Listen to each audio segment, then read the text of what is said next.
I arrived to find no place setting for me. Bianca, my husband's viciously perfect sister, smirked from the head table. "Oh darling," she purred, "we only reserved seats for important guests." The groom's aristocratic family tittered. My husband shrugged. "Don't make a scene, Hannah." I didn't. I excused myself to freshen up and set the timer on Bianca's downfall. I knew it was coming the moment Bianca's champagne glass clinked against the Swarovski crystal chandelier. The entire ballroom fell silent, exactly as she'd planned. "A toast," she announced, her voice dripping with false warmth that fooled everyone except those who truly knew her. I tightened my grip on my champagne flute, the stem nearly snapping between my fingers. My husband Victor remained oblivious, his attention caught by some investment banker's joke across the room. Damien Lambert stood proudly at the center of the charity gala he'd organized, the culmination of months of work to benefit children's cancer research. At 65, he carried himself with the quiet dignity of someone who'd built his empire from nothing, unlike my father-in-law Nathaniel Cara, who'd inherited his wealth and multiplied it through connections rather than innovation. To Damien, Bianca continued, her crimson lips curving into what others might mistake for a smile. "I knew better. For bringing us all together tonight. Before we begin, I want to take a moment to thank each of you for being part of this incredible journey. If you're enjoying these stories of calculated revenge and social justice, consider subscribing. It's completely free and helps support more tales of those who refuse to remain powerless in the face of cruelty. Now, let's watch as Hannah sets the timer on her sister-in-law's downfall." The crowd murmured appreciatively. The annual Starlight Gala represented the pinnacle of high society in our city, an event where business deals were sealed with handshakes between dessert courses and reputations were made or broken by a single whispered comment. "Though," Bianca added, her voice dropping to a theatrical stage whisper that somehow carried across the marble floor, "I must say the lighting is particularly flattering for you tonight, Damien. It almost disguises that shiny head of yours." A few nervous titters rippled through the crowd. "What did they call you in the Tribune profile last month? The bald eagle of business." She laughed lightly, twirling a lock of her expensively highlighted hair. "Though I've always thought vulture might be more accurate considering how you've circled the Wilcox merger." The laughter stopped. Several investors from the Wilcox deal stood nearby, and Damien's recent acquisition had been controversial but perfectly legal. I watched the color drain from Nathaniel's face as his daughter continued her verbal assault, destroying in seconds the business relationship he'd cultivated for years. "Bianca," I whispered urgently, stepping toward her. "That's enough." She ignored me completely as she always did. Victor's insignificant wife, the woman who wasn't born into money and therefore would never truly belong in her world. "To our bald vulture," she concluded, raising her glass higher. "May your talons never lose their grip." Silence crashed through the room like a physical wave. I caught Damien's eye across the crowd. The steel in his gaze was unmistakable, cold, calculating, and suddenly very, very dangerous. This wasn't just a social faux pas. This was business suicide. Nathaniel finally moved, crossing the room with remarkable speed for a man his size. "My apologies, Damien," he said loudly, gripping Bianca's elbow with barely disguised fury. "My daughter's sense of humor sometimes exceeds her sense of propriety. She meant no disrespect." "Of course not," Bianca agreed smoothly, though her eyes told a different story. She'd meant every word. The petty revenge for Damien declining her pitch for heading the Lambert Foundation's marketing division last month. She never could handle rejection. "No offense taken," Damien replied, his voice glacial. "Though I'd be careful about birds of prey analogies, Ms. Cara. Even vultures serve a purpose in nature's hierarchy." The orchestra struck up again, desperate to fill the awkward silence. Victor finally appeared at my side, squeezing my hand while completely missing the tension vibrating through the air. "Everything okay?" he asked cheerfully. "Fine," I lied, watching as Nathaniel forced Bianca to approach Damien directly. Her apology was a masterpiece of insincerity. "I'm terribly sorry if my toast came across as inappropriate, Damien. You know how I adore your unique profile." Damien's nod was so stiff it might have cracked. "Of course, Bianca. Your candor has always been your most distinctive quality. That should have been the end of it. A social misstep, smoothed over with practiced politeness." But I'd spent enough time observing the dynamics between these powerful families to recognize the tremor that had just rippled through the foundation of their carefully constructed alliance. "He'll never forgive her," a voice murmured at my elbow. I turned to find Zoe Lambert, Damien's daughter, and, surprisingly, my closest friend in this world of sharks disguised as socialites. Unlike the other trust fund children, Zoe had actually worked her way up in her father's company, starting in the mailroom despite her last name. "Your father has always been gracious," I offered diplomatically. Zoe snorted delicately, steering me toward the terrace doors. "In public, yes. But did you see his eyes?" Outside, the summer night enveloped us in blessed quiet. The city skyline glittered beneath us, the Lambert Tower's distinctive silhouette dominating the view. "Dad's been looking for an exit strategy from your in-laws' business for months," she confessed, her voice barely above a whisper. "This merger with the Hartleys that Nathaniel keeps bragging about. It's built on sand. The only reason Dad hasn't pulled out completely is because of the history between our families." I absorbed this information silently, filing it away like the loaded weapon it was. For 3 years I'd endured Bianca's subtle jabs, her ways of reminding me I would always be an outsider, the scholarship girl who'd somehow snagged the Kara heir but would never truly belong. "Don't repeat that," Zoe added quickly. "Dad would kill me. But I thought you should know." Before I could respond, the terrace doors flew open. Nathaniel emerged, booming with artificial joviality, his arms slung around Damien's stiff shoulders.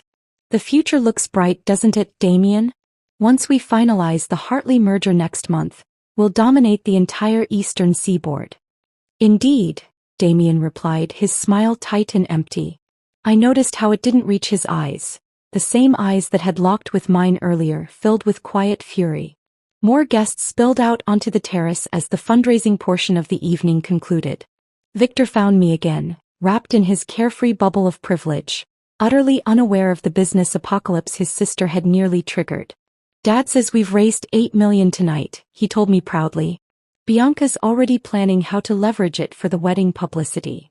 Of course she was. Bianca's upcoming marriage to the Hartley heir had nothing to do with love and everything to do with merging two family empires. I nodded and smiled, playing my part as the supportive wife while inwardly contemplating the web of lies and leverage that held this glittering world together. At precisely 10 o'clock the fireworks began, exploding over the river in brilliant cascades of light. As everyone's faces turned skyward, I made my decision. 3 years of subtle humiliation. 3 years of being the outsider, tolerated but never accepted. 3 years of watching Bianca crush anyone who stood in her way with the casual cruelty of someone who'd never faced consequences. As the colors burst overhead, illuminating Bianca's perfect profile, I made a silent vow that froze into determination within my chest. She would pay for her arrogance. Not tomorrow, not next week, but when the moment was perfect. I would remember Damien's steel gaze, Zoe's whispered intelligence, and the fault lines running through the Kara family empire. Bianca had no idea that tonight, with one champagne toast and a thoughtless insult, she had sown the seeds of her own destruction. 2 months after the gala, gilt-edged invitations arrived announcing the engagement of Bianca Elizabeth Kara to Mr. Alexander Preston Hartley III. The envelope weighed more than my wedding ring, the paper so thick it nearly qualified as cardboard. Victor brought it home with a mix of excitement and trepidation. "Mother says it's going to be the social event of the year," he explained, watching me examine the elaborate calligraphy. "The press coverage alone will boost company stock by 5%. I set the invitation on our kitchen counter. "How romantic." Victor missed my sarcasm entirely. "Well, it's not just about romance, is it? The Hartleys control shipping routes we need, and we have the distribution network they've been trying to build for a decade." He kissed my cheek absently. "It's a perfect match. Perfect for everyone except the couple themselves, perhaps." I'd met Alexander Hartley exactly twice. Once at a charity auction where he'd spent the evening glued to his phone, and again at a Christmas party where he'd gotten so drunk he'd called his own sister by the wrong name. Bianca had previously referred to him as that pompous Hartley boor, before suddenly deciding he was the love of her life. The engagement party a week later was held at the Kara family estate, a sprawling mansion with manicured gardens that had been featured in architectural magazines across the globe. I wore emerald green, knowing it would irritate Bianca, who had specifically requested guests wear pastels to complement her blush pink gown. "You look beautiful," Zoe whispered when she found me near the champagne fountain. "And exactly like someone who didn't read the dress code memo." I smiled innocently. Was there a memo? Zoe's laugh drew attention. She looked radiant in a silver dress that matched her prematurely gray hair, a trait she'd inherited from Damien and wore with striking confidence. "Dad sends his regrets," she said, lowering her voice. "Sudden business in Tokyo. How convenient, isn't it?" Her eyes sparkled with mischief. "Though he did send a rather obscenely expensive vase as an engagement gift. Antique Chinese. Ugliest thing you've ever seen, but worth more than most people's homes." Across the room, Bianca held court, her left hand strategically positioned to catch the light. The diamond on her finger was massive, at least 10 carats, cushion-cut with smaller diamonds forming a halo around it. Alexander stood slightly behind her, looking uncomfortable in his tuxedo, his attention repeatedly drifting to his phone. "They look thrilled," I murmured. "Oh, they're ecstatic," Zoe replied dryly. "About the stock options. Did you know the prenup negotiations took longer than their actual courtship?" The evening progressed predictably, elaborate hors d'oeuvres, string quartet playing inoffensive classical pieces and endless champagne. Nathaniel clinked his glass for attention, his face flushed with triumph rather than paternal pride. "To new beginnings," he toasted, his gaze sweeping meaningfully across the assembled business associates rather than focusing on the couple. "And to the joining of two great families and their enterprises." Polite applause followed. I scanned the crowd, noting the mixture of genuine congratulations and calculated networking.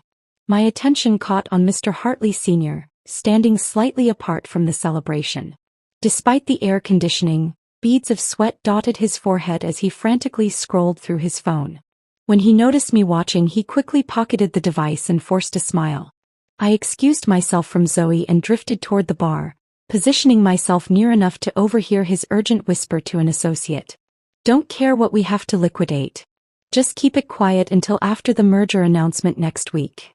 I sipped my champagne slowly, mentally filing away this fragment of conversation. The foundation wasn't just cracking, it was beginning to crumble. Later that night, as Victor and I drove home, his usual carefree demeanor had vanished. He gripped the steering wheel with unusual tension, his knuckles white in the darkness. "Is everything okay?" I asked, though I already suspected the answer. He hesitated. "Just business stress. Nothing for you to worry about. I'm your wife. If something's bothering you, I want to know." Victor sighed heavily. "It's this merger. If the Hartley deal falls through." He trailed off, then admitted reluctantly, "Dad's leveraged almost everything on this. The wedding, the merger announcement, the expansion plans. It's all tied together. One domino falls, they all fall." I placed my hand over his. "I'm sure it will work out." "Of course it will," he agreed too quickly. "Bianca won't let it fail. She's already got the wedding plan down to the last petal." I didn't mention the sweat on Mr. Hartley's brow or his frantic phone call. Some observations were best kept to myself. 3 days later, Zoe called me at midnight. I slipped out of bed, leaving Victor sleeping deeply, and took the call in our home office. "Hannah, sorry for the late hour, but I thought you should know." Zoe's voice was tight with suppressed excitement. "Dad's reached his breaking point with the Caras. He's liquidating all shares in their joint ventures tomorrow afternoon." My heart raced. "Tomorrow? Are you sure?" "Positive. The paperwork's already drawn up. He's calling Nathaniel at 2 o'clock to break the news." She paused. "It's going to be brutal. The market will react immediately." "What about the Hartley merger?" "That's the thing. It's built entirely on the foundation of our company's partnership. Once Dad pulls out, the whole house of cards collapses." I closed my eyes, visualizing the timing. "The rehearsal dinner is tomorrow night." "Is it?" Zoe feigned innocence poorly. "What unfortunate timing." After we hung up, I sat in the darkened office, possibilities unfolding before me like a chess match reaching its conclusion. 3 years of calculated patience, of watching and waiting, had led to this perfect moment. The pieces were aligned, Bianca's cruelty, Nathaniel's arrogance, and their business built on exploitation rather than innovation. I picked up my phone and scrolled to a number I rarely used. My finger hovered over it briefly before I pressed call.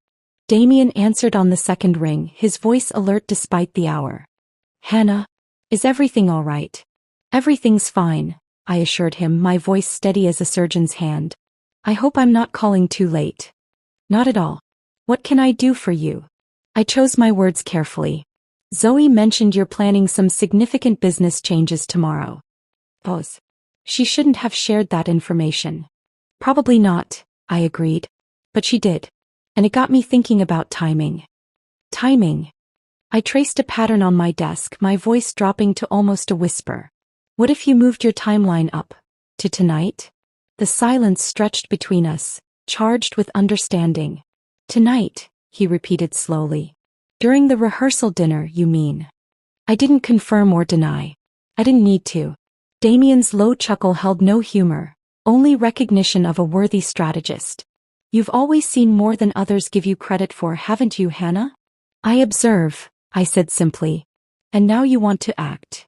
Justice delayed is justice denied, isn't that what they say? Another long pause, then, I'll need to make some calls. Of course. I wouldn't want to keep you. As I prepared to hang up, his voice stopped me. Hannah, why now after all this time? I thought of Bianca's smirk at the gala, of years of subtle dismissals and not-so-subtle humiliations, of being treated as an outsider in my own family. Let's just say I believe in perfect timing. I ended the call and sat motionless in the darkness, the quiet hum of anticipation buzzing beneath my skin. Tomorrow night Bianca's perfect world would shatter, and I would be there to witness every moment of her downfall. I arrived at the rehearsal dinner the following evening with Victor, dressed in a midnight blue gown that complemented my carefully applied makeup. Nothing too flashy, nothing that would draw attention. Tonight wasn't about me. Tonight I was merely the observer, the invisible catalyst who had set events in motion. The venue, an exclusive restaurant overlooking the city skyline, had been rented out entirely for the occasion. Crystal chandeliers cast a warm glow over the gathered elite. The Cara family, the Hartleys, and a carefully curated selection of influential business associates. Bianca had arranged the seating with strategic precision. I noted with grim satisfaction that my place card was tucked between two elderly aunts at the table furthest from the bridal party. I'll have them fix it, Victor offered when he noticed, but I placed a gentle hand on his arm. It's fine, I assured him. I'm happy where I am. And I was. My peripheral position would give me the perfect vantage point to watch the impending catastrophe. I checked my watch discreetly. 7:45 p.m. Damien had confirmed by text that everything was in place. His team had executed the share liquidation with silent efficiency over the past 18 hours.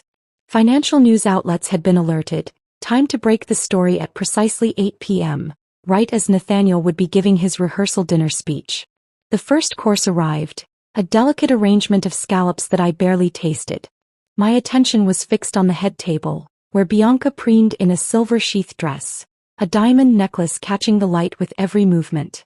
It had been a pre-wedding gift from Alexander, though I suspected it was another strategic investment, another piece of collateral in their transaction disguised as romance.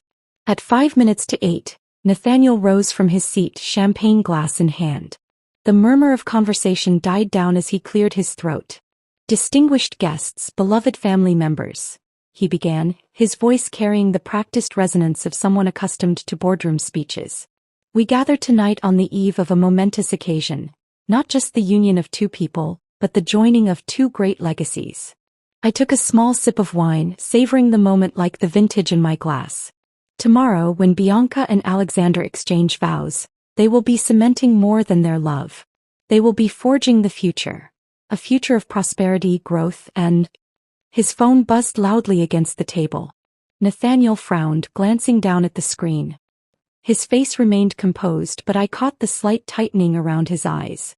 He silenced the device and continued. As I was saying, a future of unprecedented opportunity for... The phone buzzed again. And again. And again. Not just his now but phones throughout the room. The soft chime of notifications created a discordant symphony that drowned out his words. Mr. Hartley was the first to check his device. I watched the blood drain from his face in real time, leaving him ashen under the chandelier light. Nathaniel, he interrupted, his voice strangled. The stock. The rest of his sentence was lost as Nathaniel's phone rang. A distinctive ringtone he used only for his most critical business calls. With a strained smile, he excused himself. "One moment, please. I'm sure it's nothing." But it wasn't nothing. Through the glass partition separating the private dining room from the corridor, we could all see Nathaniel's expression transform. Disbelief. Rage. The progression was fascinating to witness, like watching a sculpture crack from within. He reappeared a moment later, face contorted. "What do you mean he's withdrawn?" His scream silenced the orchestra, the glass he'd been holding shattering against the floor. "That's impossible. The paperwork wasn't finalized until next week." The room froze. Bianca's hand flew to her throat, clutching at her diamond necklace as though it suddenly restricted her breathing. "Father." Her voice held a note I'd never heard before, pure fear. Nathaniel didn't respond. He was shouting into his phone, spittle flying from his lips. "Call him back. Tell Lambert he can't do this. The announcement is Monday." The name Lambert rippled through the room. Guests began checking their own phones, gasps and murmurs building into a crescendo of panic. "Kara Industries plummets 43% in after-hours trading," someone read aloud. "Lambert Enterprises severs all ties with Kara Industries, effective immediately," another voice added. "Hartley Global expected to withdraw from merger talks." Mr. Hartley Sr. swayed on his feet, his complexion turning from white to gray to a concerning shade of green. He reached for the table to steady himself, missed, and collapsed face-first into his chocolate soufflé. The chaos that followed was exquisite. Waiters rushed to Mr. Hartley's aid while business associates huddled in corners, frantically calling their brokers. The orchestra, unsure whether to continue playing, awkwardly transitioned to a somber melody that only heightened the sense of disaster. And through it all, Bianca stood statue still, the realization dawning across her perfect features. This wasn't just a business setback. This was the end of everything she'd planned. "The wedding," she whispered, then louder. "The wedding. What about the wedding?" Alexander was already on his phone, his back turned to his fiancée as he barked orders to his financial team. The gesture said everything. When faced with choosing between Bianca and his family's money, there was no contest. Bianca's composure cracked. She lunged at Victor, who had been watching the scene unfold with the same stunned expression as everyone else. "Do something," she screamed, her manicured nails digging into his arm. "Call your contacts. Call someone. This can't be happening." Victor looked helplessly from his sister to his father, who was now slumped in a chair, phone pressed to his ear as he begged his legal team for options. "I don't think there's anything we can do, he said softly. "If Lambert's pulled out. I don't care what he's done."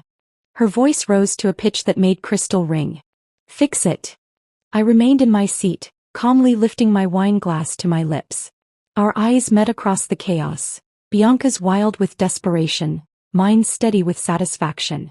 For just a moment, a flash of suspicion crossed her face, quickly replaced by renewed panic as Alexander's father regained consciousness only to immediately begin calling his broker. By midnight the restaurant had emptied.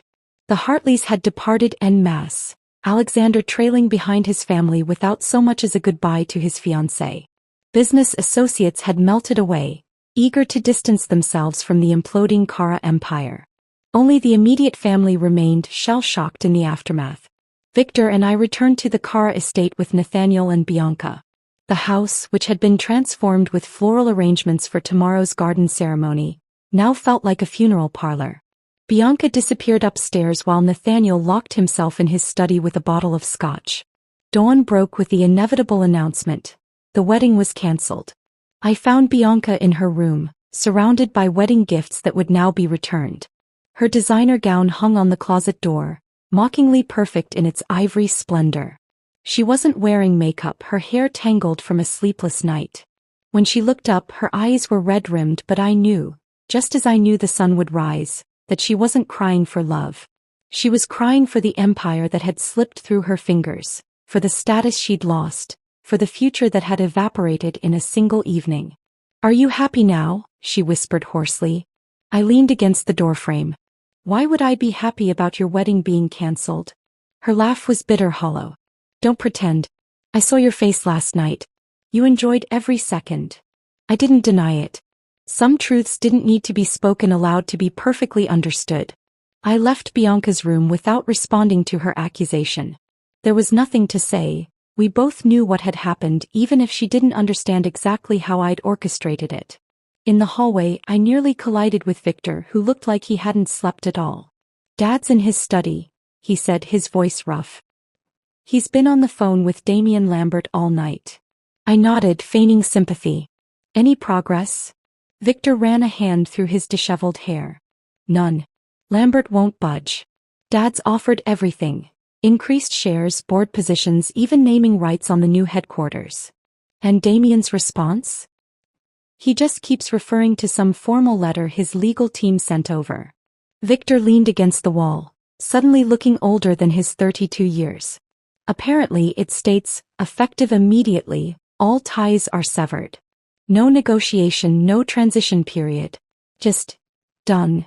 From downstairs came the sound of something shattering, Nathaniel's temper finding a physical outlet. I winced, not entirely acting.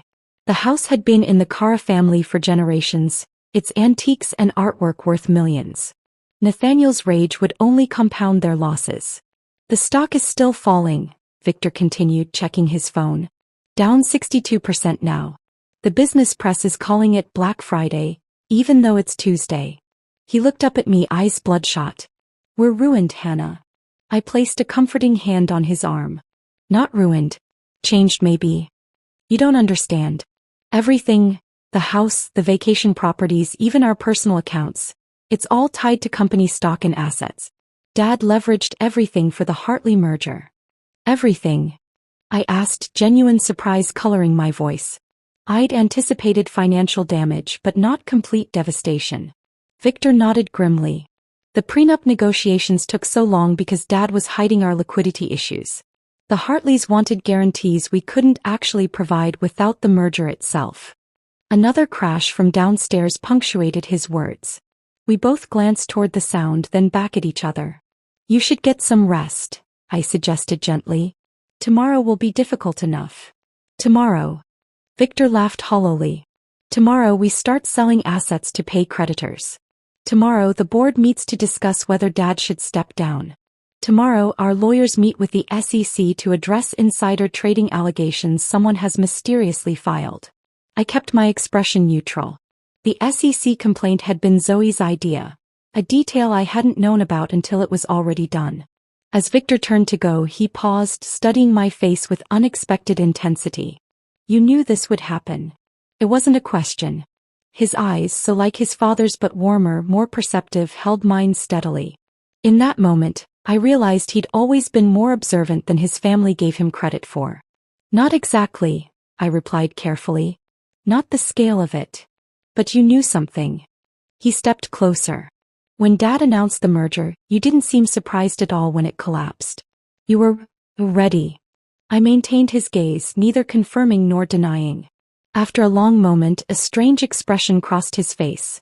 Not anger or betrayal, but something like respect. "Remind me never to underestimate you," he said quietly, then continued down the hall to his old bedroom. The next week unfolded like a slow-motion car crash. Spectacular, devastating, and impossible to look away from. The business press documented every painful detail of what they dubbed the Cara collapse. Investors filed lawsuits. The board forced Nathaniel to resign. The family's private jet was seized by creditors mid-flight, forcing them to return to New York on a commercial airline, in economy. Bianca's social death was perhaps the most fascinating to witness. The same friends who had vied for spots in her wedding party suddenly couldn't return her calls. Invitations to galas and charity events mysteriously stopped arriving. Her social media accounts, once filled with fawning comments, became ghost towns overnight. I accompanied Victor to their family lawyer's office 10 days after the rehearsal dinner disaster. The stately conference room felt like a funeral parlor as the attorney outlined their options. None of them pleasant. "The Manhattan apartment must be sold immediately," he explained, sliding documents across the polished table. "As well as the Hamptons property and the vineyard in Napa." Nathaniel, diminished in a rumpled suit, merely nodded. Bianca, however, wasn't accepting defeat so easily. "What about my personal assets?" she demanded. "My jewelry collection is insured for $8 million. The lawyer cleared his throat uncomfortably. "I'm afraid most of your collection was purchased with corporate funds or through company accounts. Those items have already been inventoried for liquidation." "That's impossible." Bianca slammed her palm on the table. "My diamond parure was a gift from father." "A gift purchased through the company as a tax write-off," the lawyer corrected gently. "The documentation is quite clear." When we left the meeting, Bianca was still arguing, her voice rising to a pitch that made the receptionist wince. Victor and I stepped into the elevator in silence. "Will you stay?" he asked suddenly as the doors closed. "With me, I mean. Now that." He gestured vaguely, encompassing the situation. I took his hand. "Do you think I married you for your money? I wouldn't blame you if you had." His smile was sad. "It's what everyone else wanted from us." "I'm not everyone else." The truth was more complicated. I hadn't married Victor for his money, but I hadn't married him for love either. Not at first. I'd married him because he was kind when his family was cruel, because he saw me when they looked through me.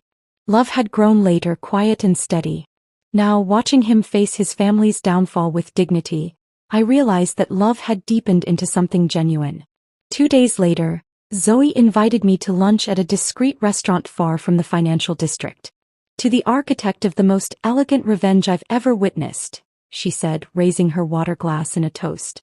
"I never thought you had it in you." I smiled faintly. "I had excellent help. Dad only provided the opportunity.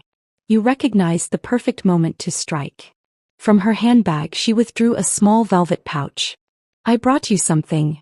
Inside lay a strand of perfect South Sea pearls. I recognized them immediately. Bianca had worn them to my wedding, commenting loudly about their value compared to my modest diamond pendant. "How did you?" "They were part of the asset seizure. Dad's company acquired them in the liquidation and he thought you might appreciate them." Zoe's smile was wicked. "A trophy for the real winner." We shared a conspiratorial laugh, though mine felt hollow. Revenge, I was discovering, wasn't quite as satisfying as I'd imagined. It didn't erase the years of slights and humiliations. It didn't heal old wounds, it merely balanced the scales. The following weekend I visited the Cara estate one last time.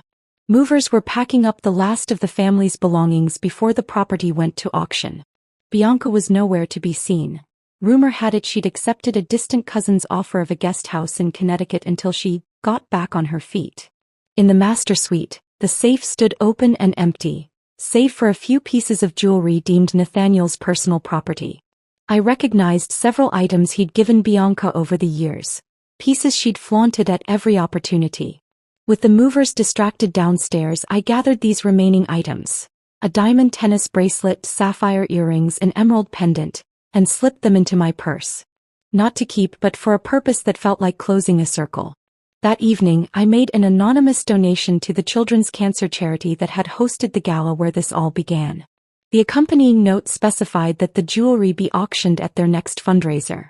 The irony was delicious. Bianca's symbols of status would now fund the cause she'd used merely as a backdrop for her social climbing. As I walked away from the courier service, I felt a weight lift. The Cara Empire had fallen, but from its ashes, something more honest might emerge. For Nathaniel, perhaps humility. For Bianca, maybe self-awareness. For Victor, definitely freedom from his family's toxic expectations. And for me, a quiet triumph, yes, but also closure. The scales had balanced. Justice, cold and precise, had been served. 3 weeks after the Cara Empire's collapse, Victor and I moved into a modest brownstone in Brooklyn, a far cry from the penthouse we'd once shared. The building needed work, the hardwood floors scuffed from previous tenants, but sunlight streamed through tall windows, warming the empty rooms with promise. It was the first property either of us had owned that wasn't connected to the family fortune. "It's small," Victor said apologetically as we carried in our first boxes. "It's ours," I corrected him. "Really ours." We were building a new life from scratch. Victor had accepted a teaching position at a business school, a significant step down in prestige and salary from his former executive role, but his eyes had lit up when describing the opportunity to shape young minds without his father's shadow looming over him.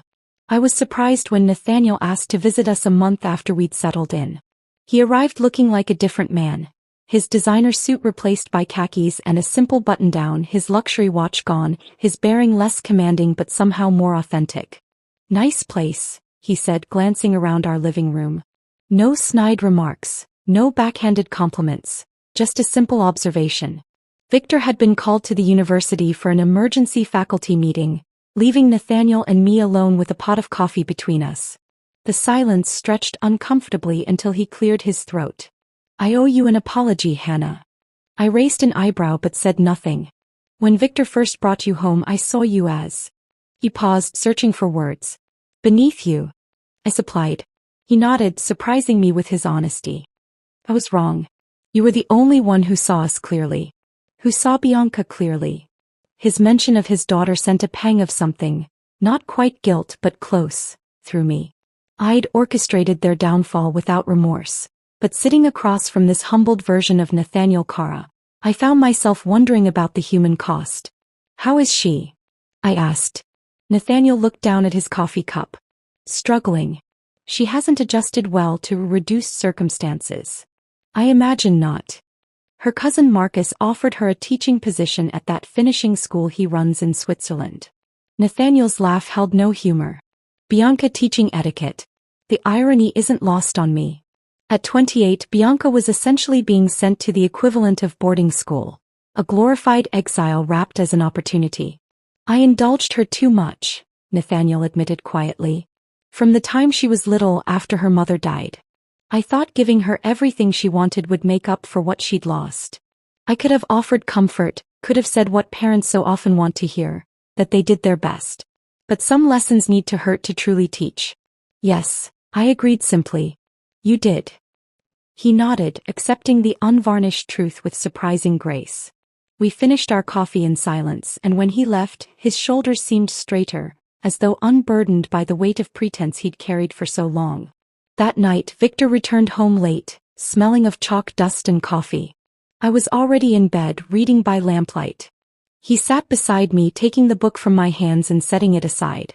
"Dad told me about your conversation," he said. "Did he?" Victor nodded. "He also told me something interesting. Apparently, Damian Lambert approached him 2 years ago about splitting their business ventures amicably. Dad refused, tried to leverage the partnership for more control instead."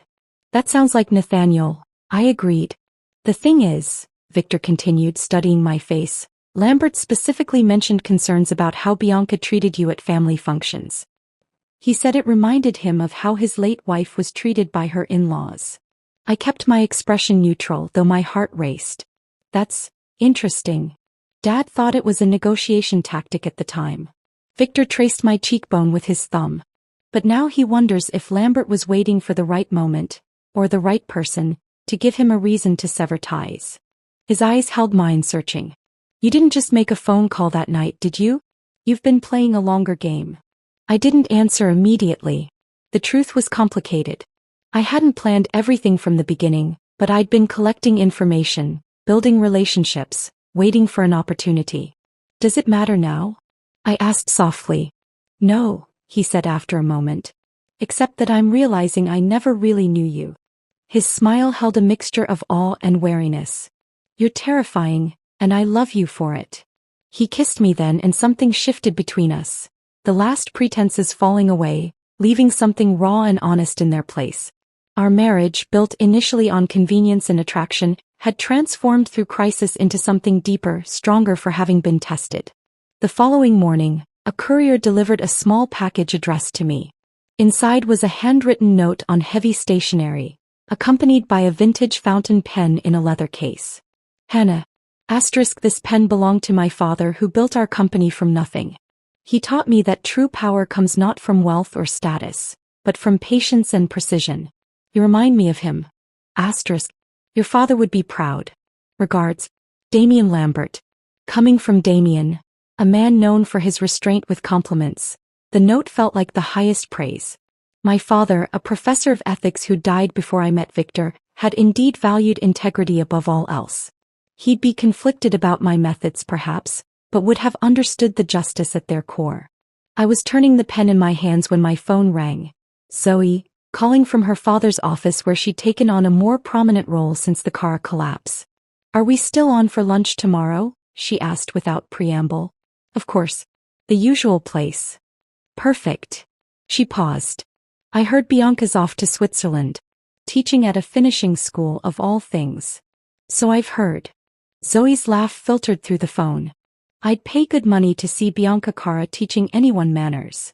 We chatted briefly about Damien's health, excellent, her new responsibilities, challenging but fulfilling, and Victor's teaching position, surprisingly satisfying. As we were about to hang up, her tone shifted. Hannah, one thing. Yes. What you did, it was justified. Necessary even. Her voice grew serious. But be careful. Of what? Of becoming what you hated. The warning was gentle but clear. Revenge can reshape you if you're not careful. After we hung up, I opened my jewelry box, finding the diamond earrings I'd kept from Bianca's collection. Not to wear, not to sell, but as a reminder.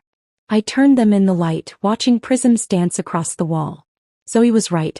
The line between justice and vindictiveness was thin, easily crossed. I had orchestrated Bianca's downfall with the precision of a surgeon, but I didn't want her cruelty to become my own. I closed the box but didn't discard the earrings. Some reminders were necessary, not of victory, but of the vigilance required to prevent becoming the very thing you'd fought against. 6 months passed. Winter thawed into spring, bringing new growth to the potted plants on our Brooklyn brownstone's modest balcony. The city seemed different now, or perhaps I was the one who had changed, viewing life through a lens no longer tinted by the Carr family's toxic influence. Victor thrived in academia, his natural charm and genuine interest in his students earning him popularity among both faculty and undergraduates. I'd occasionally pass by his classroom to find him gesturing animatedly, his students leaning forward in their seats, actually engaged, not merely performing interest to curry favor with a Cara heir. One evening, as we walked home from dinner at a neighborhood bistro, Victor surprised me with an unexpected proposal. I had lunch with Damien Lambert today, he said casually. I raised an eyebrow. Oh. He's interested in backing a new venture. Victor squeezed my hand. With us. The idea was both thrilling and terrifying, starting our own firm, independent of the Cara legacy but with Lambert's strategic support. A week later we met Damien at his penthouse office. The city spread beneath us like a glittering tapestry. The landscape has changed, Damien explained, spreading documents across his desk. There's a void where Cara Industries once stood, a void that values ethics over expansion. You think we can fill that void? I asked. Damien's smile was shrewd. I think you already have the blueprint for it. He was right. During my years observing the Cara business model, I'd mentally catalogued everything they did wrong. The corners cut, the relationships leveraged to breaking, the employees treated as disposable. I'd imagined how things could be done differently, more sustainably. We'd need to start small, Victor cautioned. Small but significant. I agreed, ideas already flowering. Focus on sustainable investments, transparent practices. Build something that can't be toppled by one bad merger or a single stock plunge. Damien leaned back, watching us with thinly veiled amusement. I knew you two would find your footing. When can you start? And just like that, Horizon Partners was born, named for the new vista opening before us. We leased a modest office in a converted industrial building, hired a small team of analysts who valued innovation over intimidation, and began building relationships with clients who shared our vision. Meanwhile, across town, another phoenix was rising from the ashes of the Cara collapse. Nathaniel, humbled but resilient, had started a one-man consultancy operating from a converted guest house on his brother's property. His client list was short but growing. Small businesses that would never have rated his attention in his previous life. He's different, Victor remarked after visiting his father. Still driven, but the sharp edges are gone. He's actually listening to people now. I nodded, having witnessed the transformation myself during a surprisingly pleasant dinner where Nathaniel had sought my advice on a client proposal. He was earning respect the hard way now, through competence and character rather than connections and capital. 8 months into our new venture, an envelope arrived with a Swiss postmark. No return address, no note inside, just a postcard featuring a photograph of the Starlight Gala where everything had begun. I recognized the shot immediately. It captured Bianca mid-toast, champagne glass raised, the moment before she had publicly humiliated Damien. Victor found me staring at it in our home office. "From Bianca?" he asked, recognizing his sister's distinctive handwriting on the address. I nodded. "No message." He studied the image. "What do you think it means?" I traced the edge of the postcard. "Recognition maybe. Understanding." The photograph represented the beginning of her downfall. A moment of arrogance that had triggered a cascade of consequences. By sending it, she acknowledged the symmetry, the justice of what had followed. I framed the postcard and placed it on my desk at Horizon Partners. Not as a trophy, but as a reminder that actions, however small, create ripples that eventually return to their source. Nearly a year after the car collapse, Zoe invited us to dinner at an exclusive rooftop restaurant. She arrived looking radiant, her gray hair elegantly styled, wearing a power suit that somehow managed to convey both authority and approachability. To the new CEO of Lambert Enterprises, Victor toasted, raising his glass. Zoe's smile was brilliant. "Dad's not fully retiring, of course. He'll remain chairman of the board, but day-to-day operations are mine now." It was a meteoric rise, though anyone who knew Zoe understood it was earned through years of diligent work rather than nepotism. Damien hadn't handed her the company, he'd prepared her to earn it. "Your idea for integrating Horizon Partners as our strategic development arm is brilliant," she told me over dessert. The board approved it unanimously. The partnership would expand our reach exponentially while maintaining our independence. The perfect balance of growth and control. As we discussed details, I marveled at how naturally Zoe wore her new authority. She'd always been kind, but now her kindness was backed by the kind of power usually reserved for those who'd sacrificed their humanity to obtain it. "By the way," she added as we were preparing to leave, "I'm getting married." The announcement was so casual I almost missed it. "What? To whom?" "James Porter." She blushed slightly. "He teaches literature at Columbia. We met at a fundraiser last fall. Not a business merger, not a strategic alliance. Just love, simple and unencumbered by ulterior motives." The wedding was planned for summer, intimate and understated despite Zoe's wealth and position. No corporate sponsorships disguised as floral arrangements, no business deals sealed between ceremony and reception. On a perfect June day, we gathered in the sculpture garden of the Metropolitan Museum of Art. Zoe glowed in a sleek ivory sheath, her hand steady in her father's as he walked her down the aisle. Damien, showing his age now but still formidable, beamed with naked pride. "Never thought I'd see the day," he murmured to me at the reception. "A Lambert marrying for love instead of leverage." I watched as Zoe and James shared their first dance, their movements perfectly synchronized despite having taken no lessons. "Times are changing. Thanks in no small part to you," Damien acknowledged, raising his glass slightly.